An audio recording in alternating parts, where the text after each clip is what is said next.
السلام عليكم ورحمة الله وبركاته. ازيكم عاملين ايه؟ يا رب تكونوا بخير. النهاردة يوم جديد وفيديو جديد، وزي ما متعودين يلا نرفع الفيديو بالصلاة على الحبيب. اللهم صل وسلم وزد وبارك عليك يا حبيبي يا رسول الله. وكمان ما تنسوش تدعموني بلايك وتحطوا لي كده كومنت حلو يشجعني ويحفزني. النهاردة بقى يا جماعة يعني اول يوم ليا عند ماما. طبعا هعمل الروتين معاكم من بيت ماما. تمام كده. طيب انا النهارده بقى حبيت كده ان انا اوريكم حاجه. عايزه اوريكم الاسدال ده. طبعا هوريه لكم دلوقتي، بس ايه اتكلم معاكم شويه كده وبعدين ايه اوريكم الاسدال. عايزه اقول لكم بقى ان الاسدال ده عايزه اخد رايكم فيه انا يا جماعه اللي مصمماه. هتقولي لي بجد ايه؟ هقول لكم والله انا اللي ايه عاملاه. لا مش انا اللي مخيطاه، يعني انا عندي خياط بصراحه كويس جدا جدا جدا. دوت انا بتعامل دايما معاه. تمام. فحبيت ان انا يعني اعمل اسدال وكده. فقلت له عايزه اعمل اسدال بالشكل كذا كذا كذا كذا كذا، والله جابهولي بالظبط بالظبط بالظبط. بس هو بقى ايه لازم يحط التاتش بتاعه. انا ما كنتش قايله له على القطعه دي او الحركه دي. ماشي، كنت قايله له ان انا عايزه هنا بس هو بقى تقريبا ايه استحرم الجزء دوت ان هو يترمي او حاجه، فحطهولي هنا يعني. فعادي انا ممكن اشيله وممكن احطه. طيب انا زي ما قلت لكم قبل كده ان انا عايزه اعمل براند او نفسي اعمل براند. وفعلا عملت الاسدال ده، عملت طقم سوت حلو جدا جدا، بس بصراحه انا ما صورتوش. تمام. عملت ايه تاني؟ عملت جامب سوت. 2 جامب سوت، واحد اسود وواحد بيج. طبعا كل ده يعني اظبط الدنيا كده وهصوره لكم طبعا وهوريه لكم. تمام. فيلا بينا نشوف الاسدال مع بعض. بصوا بقى يا بنات، قولوا لي ايه رايكم بقى في الاسدال اللي انا عاملاه ده من تصميمي انا. ها بصوا بجد يا بنات، عايزه رايكم في الاسدال ده. ده فعلا ده تصميمي. عندي طبعا خياط كويس جدا، طبعا انا بتعامل معاه دايما. تمام. قلت له ان انا عايزه الاسدال كده كده كده كده كده تعملهولي. تمام. بجد طلعهولي زي ما انا ما عايزه بالظبط. اول حاجه بصوا الكم عامل ازاي. هو كم عادي جدا، بس ايه انا حطيت الاستيك ده علشان يدي الشكل ده. تمام. الاسدال مفتوح، مش اللي هو كده، لا هو مفتوح خالص. في الجزء ده فيه رباط والجزء التاني فيه رباط، بيتثبت بيتربط ويتثبت عشان يبقى بالشكل ده. الصدر هنا زي ما انتم شايفين في كسر عشان تدي الشكل اللي انتم شايفينه ده. تمام. هنا بقى حاطه في الطرف دانتيل. دانتيل ده زي ما انتم ما شايفين كده لحد الارض، زي ما انتم ما شايفين كده. تمام. هنيجي بقى للطرحه. الطرحه انا كنت حابه ان الدانتيل يبقى على الطرف بس، زي ما انتم ما شايفين كده. لا لازم بقى الخياط يحط التاتش بتاعه، فايه حط لي هنا كمان. طبعا انا دي مش حباها، فممكن اخليها ممكن اشيلها، مش عارفه يعني لسه ايه ما فكرتش فيها. طبعا انا قلت لكم قبل كده ان انا نفسي افتح براند، والبراند ده نفسي افتحه من زمان جدا جدا جدا، حتى من قبل ما افتح القناه. بس بقى فبقالي فتره كده عملت كذا حاجه. عملت سوت بيج. عملت زي قفطان كده. عملت جامب سوت بيج. عملت جامب سوت اسود. عملت كمان سوت تايجر. الحاجات دي يعني ايه انا يعني في حاجات اتصورت وفي حاجات لسه ما اتصورتش، فطبعا انا هجمعهم كلهم في فيديو طبعا عشان ايه اوريه لكم. وكمان تقولوا لي ايه رايكم في المشروع بتاعي، يعني ابداه فعلا واعمل بيج وانزل عليه البراند، ولا هتقولوا لي لا انت خيبانه واقعدي على كده. بس كده عايزه رايكم يا جماعه بجد في الاسدال اللي انتوا شفتوه دلوقتي ده. تقولوا لي ايه رايكم فيه، انا شطوره ولا لا. بس كده يلا بقى بينا نبدأ الفيديو بتاعنا. حبايبي الغاليين، وحشتوني وحشتوني وحشتوني. دلوقتي بقى يا بنات انا في شارع العشرين. رايحة فين يا هبة؟ انا رايحة عند ماما. تمام. الفيديو اللي فات انا كنت قلت لكم ان ده اخر روتين ليا في بيت حماتي. تمام كده. تمام. رايحة دلوقتي عند ماما، يعني هقعد عندها شوية لحد ما اشوف انا هعمل ايه. طبعا زي ما شفتوا كده في الفيديو اللي فات ان الشقة اللي انا حاطة فيها على العفش كانت هتتسرق. تمام. ودي تاني مرة في نفس الشهر ان هي يعني حد يحاول ان هو يكسرها. طبعا انا حكيت لكم الحدوتة دي المرة اللي فاتت في الفيديو اللي فات، بس انا بصراحة يعني قراري ان انا اقعد مع ماما، لان ماما برضو تعبانة، يعني ماما محتاجاني برضو ان انا جنبها، او بمعنى اصح سبت البيت اللي هو اصلا مش بيتي ورحت لحضن بيت ابويا. الله يرحمه ويغفر له ويسامحه يا رب، اللهم امين يا رب العالمين. وهو ميت وهو حي مريحنا بصراحة، يعني الله يرحمه يا رب ويخلي امي ويحفظها يا رب ويطول في عمرها، اللهم امين يا رب العالمين. المهم خلينا بقى نخرج كده من النكد والاكتئاب اللي احنا فيه ده، ونحتفل كده باول يوم عند امي. لا يا جماعة بصوا، النهاردة منال اختي عيد ميلادها. ماشي، فمنال اختي بقى عايزة اقول لكم ان هي بتحب كده يوم عيد ميلادها انها تعمل كيك. ما بتفكرش مثلا تقول تورته او حاجة، لا هي عندها طول عمرها مقدس عندها كده ان هو يوم عيد ميلادها لازم تاكل كيك.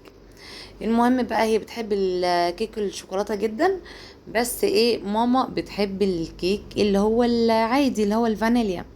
فطبعا ما حبيتش بقى ازعل حد فيهم، وقلت لهم والله اللي انا عامله لكم بقى 2 كيكه. المهم بقى عايزه اقول لكم ان انا هعملها كيك برتقان. طب مش في برتقان، في بقى يا جماعه عايزه اقول لكم كيس كده. تمام. اللي هو بنكهه البرتقان ده، عايزه اقول لكم بيخلي والله العظيم الكيك زي ما اكنك كده جايبه برتقان، عصير برتقان وعاملاه بالكيك.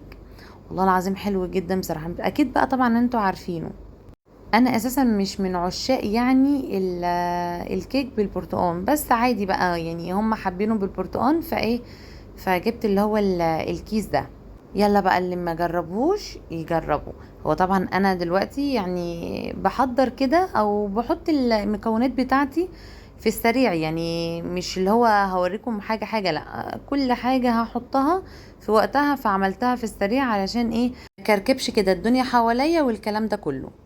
انا مكوناتي في الكيك. الكوبايه يا بنات اللي هعاير بيها الدقيق هي اللي هعاير بيها السكر علشان تبقى المقادير بتاعتي تمام. اول حاجه 3 كوبايات دقيق، وكيس بيكنج باودر، 4 بيضات، كوبايتين الا ربع سكر، كيس فانيليا، طبعا زي ما انتم ما شايفين كده اللي هو نكهه البرتقال. تمام. ده طبعا للكيك الفانيليا العادي. وحطيت تقريبا كده 3 معالق سمنة، بس بقى عارفين بقى يعني معالق محترمة كده، مش اللي هو يعني سمنة بسيطة، لا زي ما انتم ما شايفين كده. معلش عشان انا نسيت انا حطيت قد ايه، او 1 2 3 وحتة، يعني 3 معالق محترمين وقطعة كده صغيرة. عايزه اقول لكم يا بنات ان انا الكيك اللي هو الشوكولاته بعمله بالزيت، لكن اللي هو الفانيليا العادي بعملها بالسمنه عادي.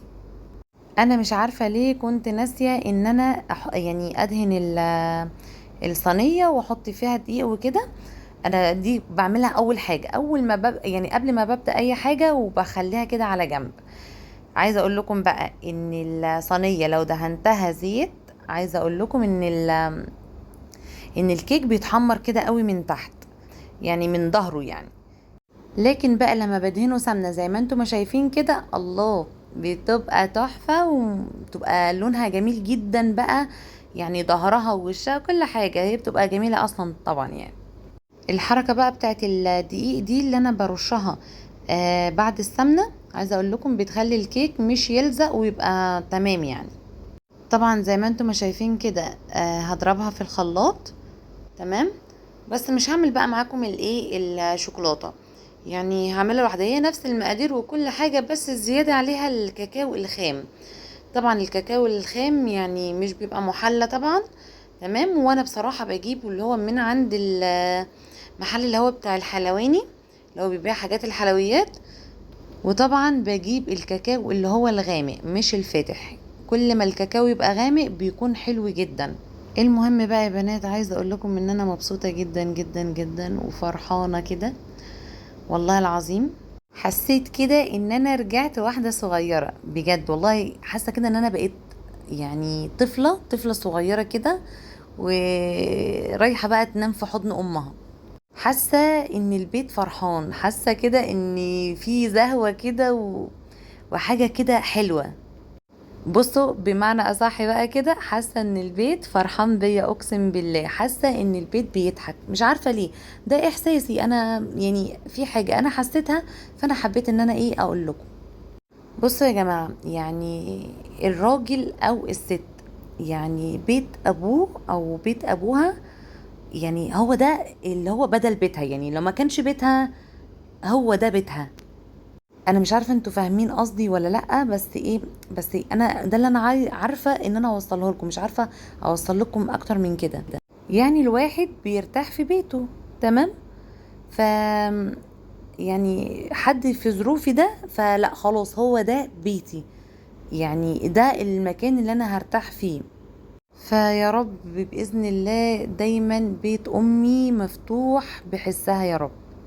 بس عايزه اقول لكم ان هو مش خلاص يعني ان انا يعني هقيم عند امي وكده، لا لا لا خالص. انا بس هنا فتره افكر فيها، لازم افكر انا هعمل ايه، هروح فين، هاجي منين.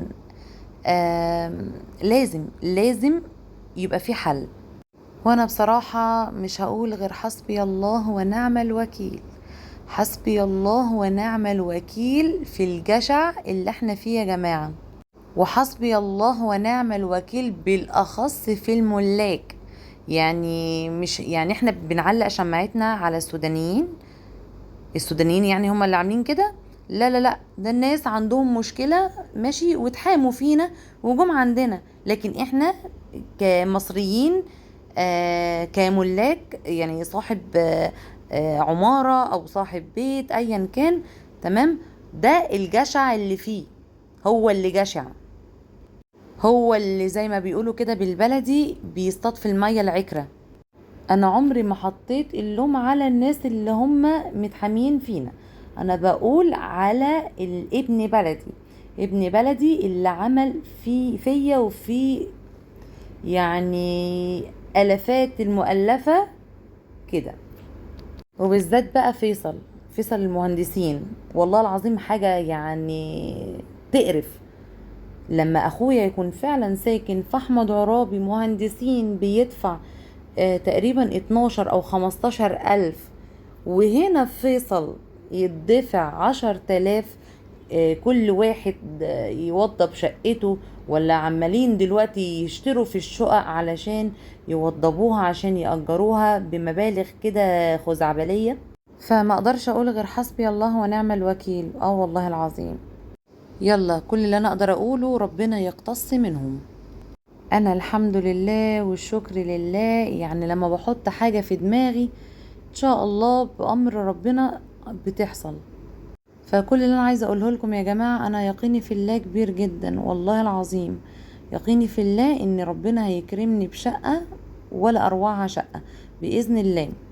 ان الله مع الصابرين، وانا صابره، وربنا هيكرمني باذن الله والله العظيم.